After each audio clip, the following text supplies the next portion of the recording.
5 চিকিৎসক পড়ুয়ার বহিষ্কারের সিদ্ধান্ত সাময়িকভাবে স্থগিত করলেন উত্তরবঙ্গ মেডিকেল কলেজ ও হাসপাতাল কর্তৃপক্ষ। মঙ্গলবার মধ্যরাতে কলেজ কাউন্সিলের বৈঠক হয়। সেই বৈঠকে এই সিদ্ধান্ত নেওয়া হয়েছে বলে খবর। বুধবার দুপুরে আবার কলেজ কাউন্সিলের বৈঠক হবে। সেই বৈঠকেই ঠিক হবে ওই 5 চিকিৎসক পড়ুয়ার ভবিষ্যৎ। এই ঘটনা নিয়ে জুনিয়র চিকিৎসকদের বক্তব্য। আসার মেন উদ্দেশ্য ছিল আমাদের যে 5 জন ইউজি স্টুডেন্ট যারা আছে, আমাদের কোন একটা জায়গায় মনে হয়েছে তাদের যে এই যে অ্যালিগেশনটা দেওয়া হয়েছে এবং তাদের এক্সপালশনটা হয়েছে, এটা কোনোভাবে সঠিকভাবে হয়তো হয়নি, আরও বিচার বিবেচনা করা উচিত।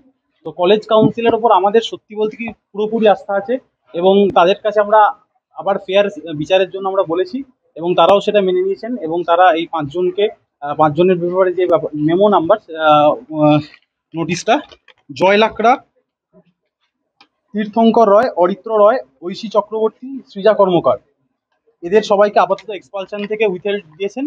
তো কালকে কলেজ কাউন্সিলের মিটিংয়ে উঠুক ব্যাপারটা, ফেয়ার কিছু একটা বিচার হোক, আমরা সেটাই চাই। আর আমরা সবাই চাই দোষ যদি কেউ করে থাকে তারা শাস্তি পায়।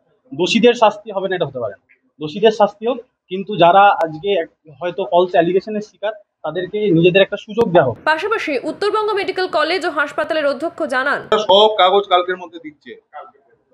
কালকে প্রচুর কাগজ আজকে দিয়েছে, যা কাগজ বাকি আছে সেটা ওরা কালকে দেবে বলে আমাদের অ্যাসিওর করেছে। কারণ কালকে আমার ফুল বেঞ্চ আছে, তার আগে যদি কাগজ না দিতে পারে তাহলে আমরা ফুল বেঞ্চে ওই কাগজপত্রগুলো দিতে পারবো।